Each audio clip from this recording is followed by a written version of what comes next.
JEE mains 2021 का मार्च attempt का 16 मार्च का फर्स्ट शिफ्ट का पेपर हो गया है, उसका आज हम लोग डिटेल एनालिसिस करेंगे based on the feedback of students.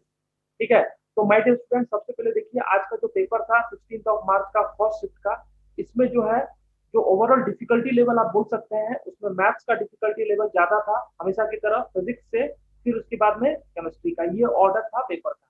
ठीक है, अगेन अगर आप पेपर की बात करो तो सबसे पहले जो कुछ सरप्राइज हुआ है फेब्रुअरी अटेम्प्ट से, उसमें आपका केमिस्ट्री और फिजिक्स में कुछ असर्शन रीजन बेस्ड क्वेश्चन थे। ठीक है, जो असर्शन रीजन बेस्ड क्वेश्चन होते हैं, statement one is true, statement two is true, statement one is correct explanation, इस तरह के जो असर्शन रीजन के क्वेश्चन होते हैं, जो अभी आपके नीट में कुछ क्वेश्चन आ रहे हैं केमिस्ट्री में दो तीन थे असर्शन रीजन वाले क्वेश्चन, एंड फिजिक्स में भी एक दो क्वेश्चन आपको असर्शन रीजन वाले क्वेश्चन थे।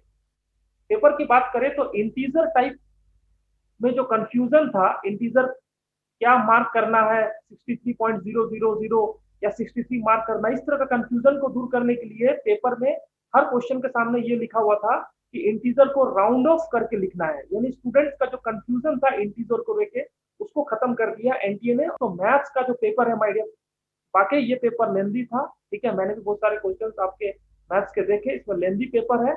इसमें जो क्वेश्चन है वो एप्लीकेशन बेस्ड है। ठीक है, एप्लीकेशन बेस्ड है। आपका जेई मेंस का जो फरवरी अटेम्प्ट था, उसमें क्वेश्चन आपको फॉर्मूला बेस्ड था, इसमें एप्लीकेशन बेस्ड पेपर है। एंड इस पेपर में आपका वेक्टर एंड 3D का क्वेश्चन, आपका वेटेज थोड़ा सा ज्यादा दिख रहा है, वेक्टर एंड 3D का। एक सरप्राइज जो है मैथ्स में, उसमें रूट्स फाइंड करने वाली क्वेश्चन, यानी number of roots, number of values of x, इस तरह के क्वेश्चन मुझे तीन चार दिखे इस पेपर में।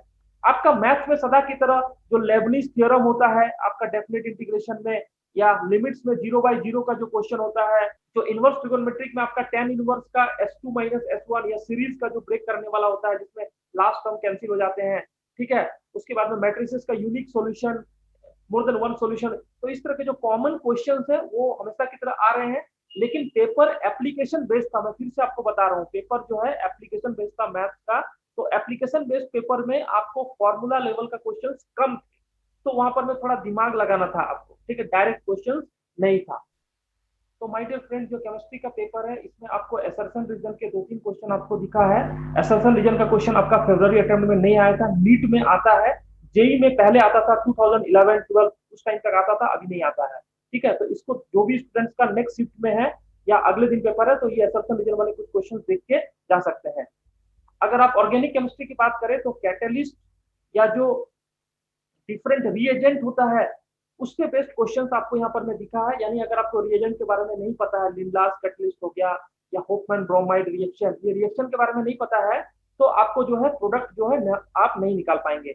इसके अलावा ऑर्गेनिक केमिस्ट्री में भी आपको जो एरोमेटिसिटी, स्टेबिलिटी, इस तरह के भी दो क्वेश्चन दिखे हैं। जो इनऑर्गेनिक केमिस्ट्री में है, इसमें आपका और से क्वेश्चन है। उसके बाद में आपका फॉस्फोरस का स्ट्रक्चर, H2O का बॉन्ड एंगल, इस तरह के कुछ सिंपल क्वेश्चन भी इसमें है। सबसे इंपॉर्टेंट बात है कि केमिस्ट्री में एनसीईआरटी का रोल बहुत ज्यादा बढ़ गया है। Chemistry in everyday life, environmental chemistry, bio molecules, pollution, ये सारे चैप्टर से 4-5-6 क्वेश्चन आ रहे हैं। एंड ये सारे क्वेश्चन इजी है विथ रेस्पेक्ट टू जो फिजिकल के क्वेश्चन होते हैं या जो ऑर्गेनिक के क्वेश्चन होते हैं। फिजिकल केमिस्ट्री में भी my dear students, physical chemistry में भी आपके क्वेश्चन जो है वो इंटीजर टाइप क्वेश्चन में आ रहा है। ठीक है, इसमें जो क्वेश्चन मुझे दिखा है, उसमें आपका सॉलिड स्टेट का कुछ एक क्वेश्चन था, केमिकल काइनेटिक्स का, केमिकल इक्विलिब्रियम का, उसके बाद में आपका आयनिक इक्विलिब्रियम का, इलेक्ट्रोकेमिस्ट्री का, उसके बाद मोलरिटी, मोलरिटी का, इन सारे टॉपिक्स को कवर किया है। मुझे लगता है पेपर जो एक तरह से होमोजीनियस पेपर था। ठीक है, तो ये रहा केमिस्ट्री का ओवरऑल पेपर। जो फिजिक्स की बात करें माय डियर फ्रेंड, तो फिजिक्स में भी पेपर जो है आप बोल सकते हैं 20% पेपर आपका डिफिकल्ट था, 20% पेपर डिफिकल्ट था। रेस्ट जो 80% पेपर है वो इजी टू मॉडरेट है। यानी आप 20% के अगर चक्कर पे फंसोगे तो पेपर आपका खराब हो जाएगा, लेकिन जो भी स्टूडेंट ने इन सारे को कवर किया है तो उसके लिए पेपर जो है रिलेटिवली इजी माना जाएगा। फिजिक्स में भी जो है, जैसा कि आपका मोशन इन वन डायमेंशन का एक ग्राफ का क्वेश्चन था, एरर एनालिसिस का क्वेश्चन था, रोटेशनल मोशन का एक मोमेंट ऑफ इनर्शिया का क्वेश्चन है। ठीक है, जो डायोड का क्वेश्चन है, सेमीकंडक्टर डिवाइसेस से, इन सारे टॉपिक से क्वेश्चन जो है आए हैं। ठीक है, एंड फिजिक्स में भी जो है फॉर्मूला बेस्ड क्वेश्चन थोड़ा सा कम था। यानी लास्ट टाइम जो जनवरी अटेम्प्ट था उसमें फॉर्मूला बेस्ड क्वेश्चन थे, इसमें फॉर्मूला बेस्ड क्वेश्चन रिलेटिवली कम है, एप्लीकेशन बेस्ड क्वेश्चन ज्यादा है। तो तो ओवरऑल मुझे लगता है ये पेपर एक तरह से ट्रिकी पेपर था, एंड मुझे लगता है ये पेपर पे जो है कट ऑफ जो है, क्योंकि स्टूडेंट्स ने जब आपका फेब्रुवरी अटेम्प्ट दिया है, तो फेब्रुवरी अटेम्प्ट का पेपर देने के बाद में सब लोगों ने अपना प्रिपरेशन को और अच्छे से किया है, और एक तरह से क्वेश्चन का आइडिया लग गया है।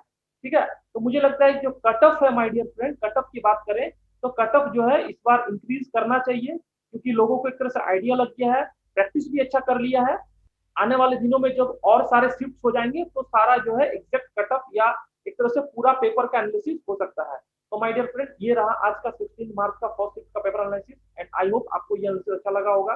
आगे भी हम लोग डिफरेंट शिफ्ट का एनालिसिस करेंगे, एंड जो बच्चे नेक्स्ट सेशन में एग्जाम देंगे उनके लिए wish you all the best. And my dear friend, आप ये सेशन को लाइक एंड शेयर जरूर कर दीजिए, एंड ये चैनल दीपांकर कुमार IIT जमशेदपुर, इसको सब्सक्राइब भी कर लीजिएगा। Thank you my dear friend.